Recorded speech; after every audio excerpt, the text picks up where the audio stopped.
Kumapit ka lang dyan. Dito ba din?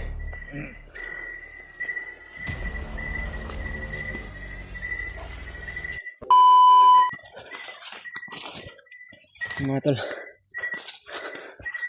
patuloy po kami sa paglalakbay mga tol. Kasama ko po yung bata mga tol. At ngayon po mga tol ay binabaybay pa rin namin itong kabundukan mga tol, para makababa kami ng bundok mga tol. Sobrang dami ng mga naghahabol sa amin mga tol. At sa kasamaang palad mga tol ay itong bata na kasama ko mga tol ay napilayan sa mga tol. Kaya mas lalo akong nahirapan ngayon mga tol. Dapa siya kanina dahil nahulog siya sa medyo buti na lang talaga mga tol, hindi masyado malalim yung nabangin. At napiang yung kanyang paa mga tol. Kaya ngayon ay nahihirapan ako sapagkat nakontak ko si Kuya Bads mga tol, pero sabi niya sa akin na paakyat na daw siya, kasama niya daw yung iba namin kasamahan. Iwan ko po kung sino po yung mga kasama niya ngayon mga tol, pero yun po yung sabi niya sa akin na paakyat na daw siya para salubungin ako.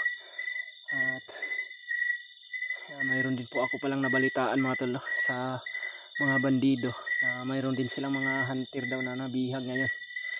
Iwan ko po kung sino po yun, pero ang sa akin lang ngayon mga tol ay kailangan ko lang muna talagang makababa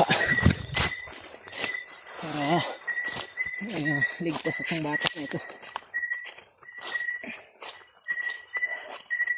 Dito ko lang muna upo ka muna dyan. Nalisa po yung paa niya mga tol, parang dito sa tuhod yata yung nakuan mga tol.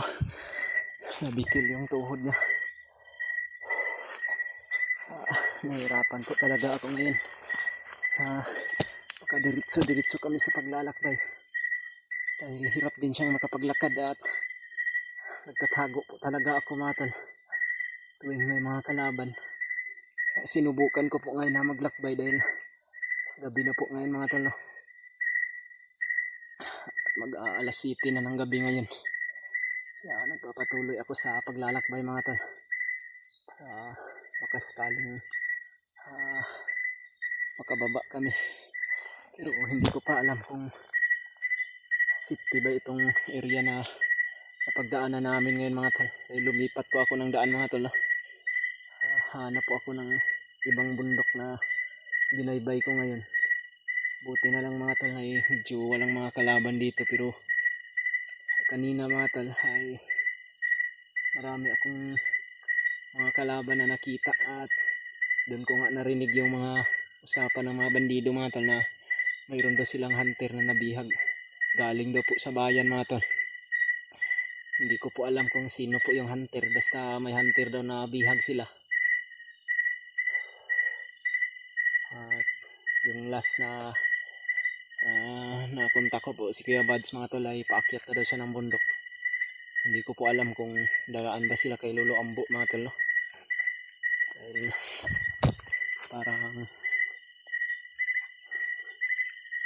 Dahil marami pa sana siyang sasabihin sa akin mga tol, pero nawala kasi yung signal doon sa wala yung signal mga tol ba doon sa nakontakan ko sa kanya. Kaya hindi ko pa alam kung saan na sila banda ngayon, kung nakaakyat na ba sila.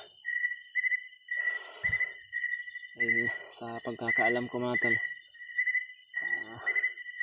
kung kasamahan man namin yung hunter na nabihag nila, alam ko na tutulungan kaagad din nila yun ng mga kasamahan namin, lalo na sila Brad Rimat, sila Brad Julio, sila Brad Julius, sila Kuya Bads. Pero ang sabi ni Kuya Bads sa akin ay sasalubungin niya talaga ako mga tol, dahil para maibaba namin tong bata na ito mga tol. Lalong lalo na ngayon, hirap tong maglakad mga tol dahil sa yung tuhod niya mga tol ay nalisa. Sabi ko kasi kanina na Huwag siyang masyadong magalaw. Nung pumaslang ako ng bandido mga tol ay iniwan ko siya, pero yung ginawa niya mga tol ay naglakad siya ng kunti. At doon pa talaga siya nahulog sa medyo may bangin mga tol. Kaya ayun, kailangan ko talaga din na buhatin to.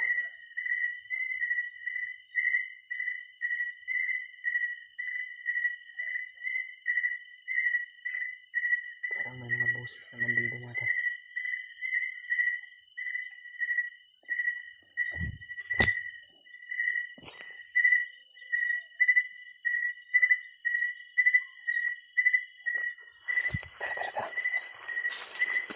Parang may mga boses naman dito sa unahan. Okay. Oh. Okay.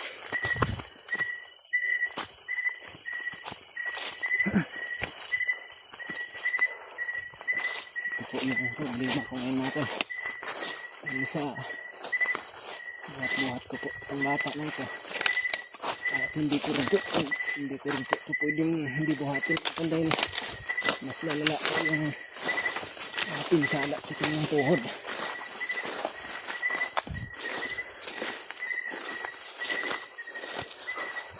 Ginagawa ko lang mga tol. Kung masyado na akong napapagod ay magpapahinga lang po talaga ako.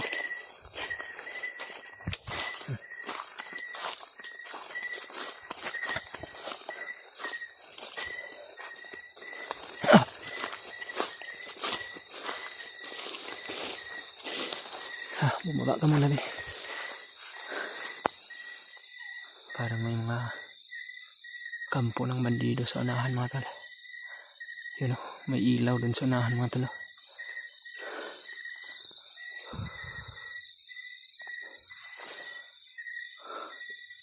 Yun mga tol, may mga ilaw sa unahan mga tol. Para bang kampo ng mga bandido. Pero medyo malayo pa yan mga tol.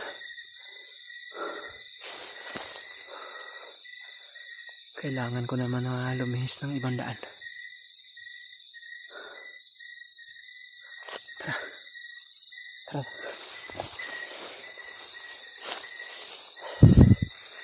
Ito yung problema ko mga tol. Tara. Oops.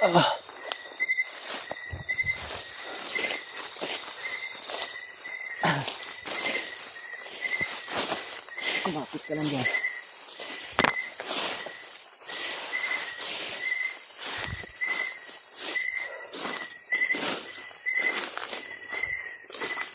Oops.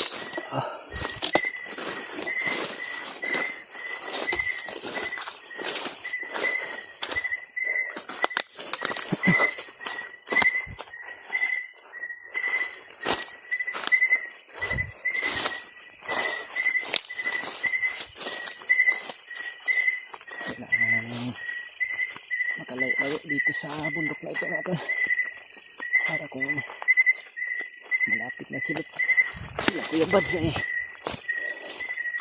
na masyadong maghanap sila sa amin.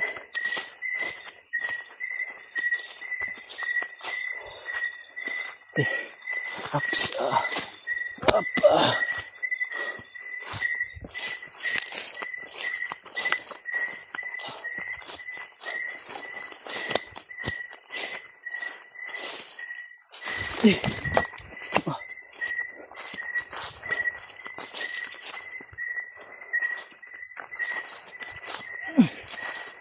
napakabigat natin.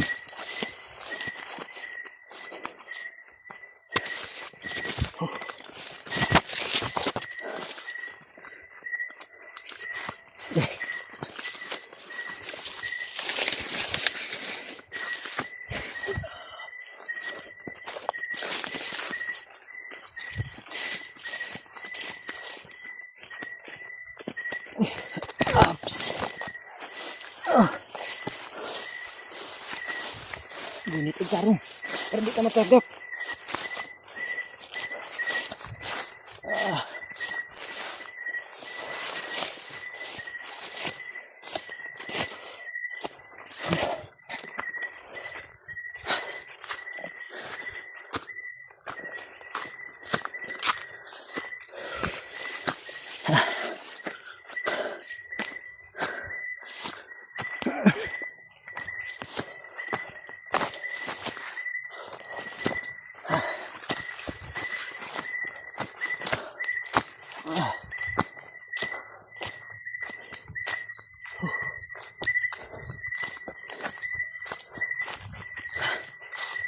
Pahinga muna tayo dito.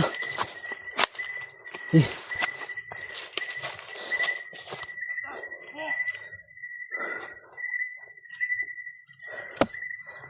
May mga kalaban man.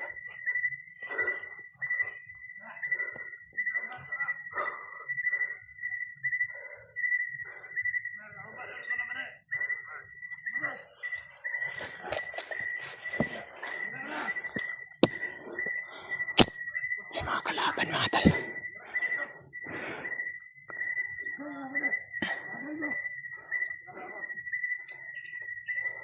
Tagaw ka dito ba?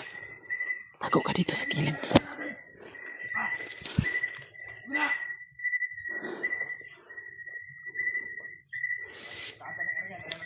Magtakulilong lang ako.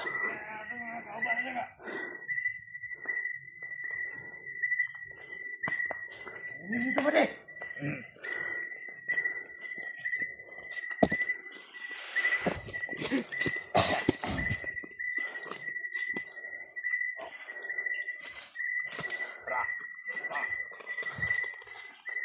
Huwag ka magingay. Marami sila mga tal.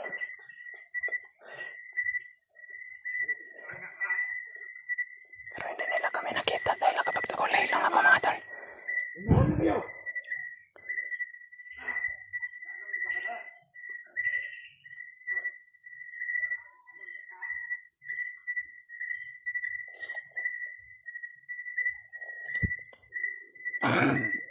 Parang dumaan lang sila mga tal.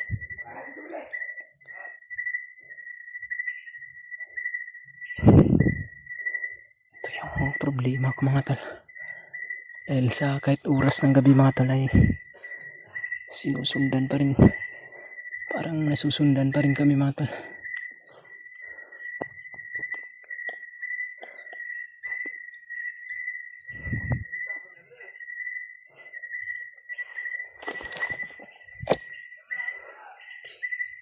Huwag kang mag-ingay ha.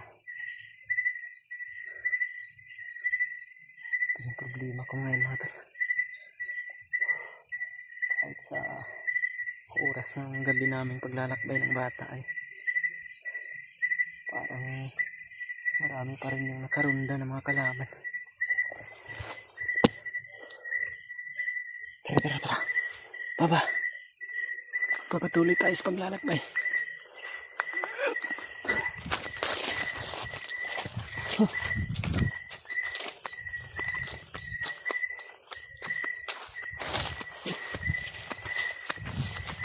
Kailangan tayong kalayo dito na pa. Marami din mga kalaban dito na nakapasok.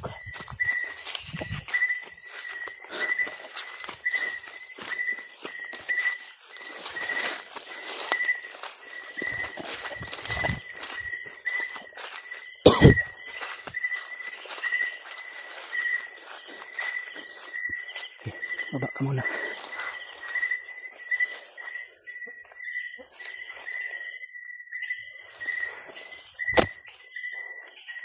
Pag-share na lang itong video na ito mga tal sa kila Kuya Bads mga tal, sa mga kasamahan ko para malaman din nila kung ano yung sitwasyon namin ngayon ng bata mga tal. Kahit sa oras ng gabi na paglalakbay namin mga tal ay marami pa rin yung mga nakarunda ng mga kalaban. At mailiwalas po yung sikat ng buwan ngayon mga tal. Kaya malakas po yung mga pwersa ng mga kalaban ngayon.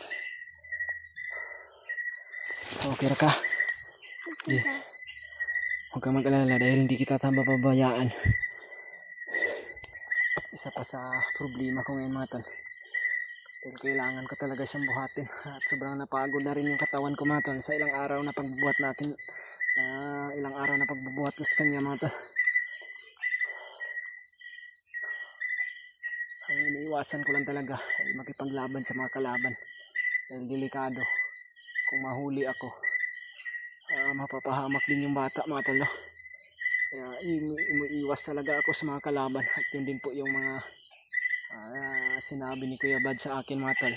Kung maaari, huwag lang daw ako magkipaglaban. At magtago lang daw muna ako sa mga medyo masukal na gubat. Pero hindi ako pwedeng mag-stay sa isang lugar mga tol dahil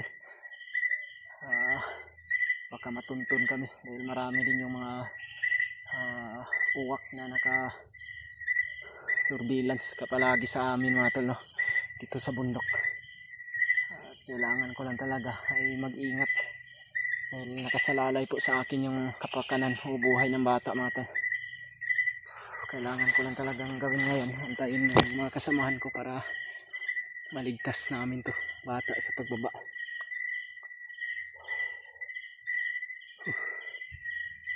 Diyos ko po, sana po ay hindi po kami pabayaan.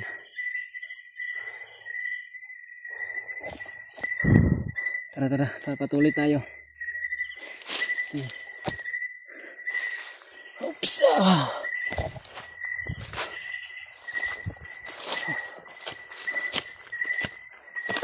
Kailangan natin makahanap ng papahayaan.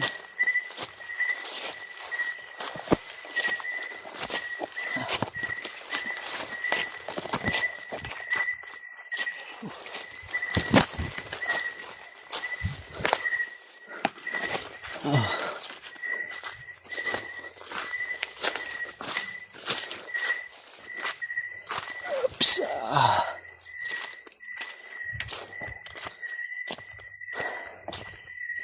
Walang tigil na paglalakbay namin ngayon natin.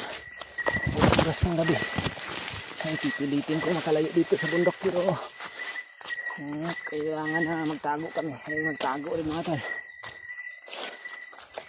Iwa ka muna. Parang may mga kalaban sa unahan. Idapa ka muna be. Sisilipin ko lang.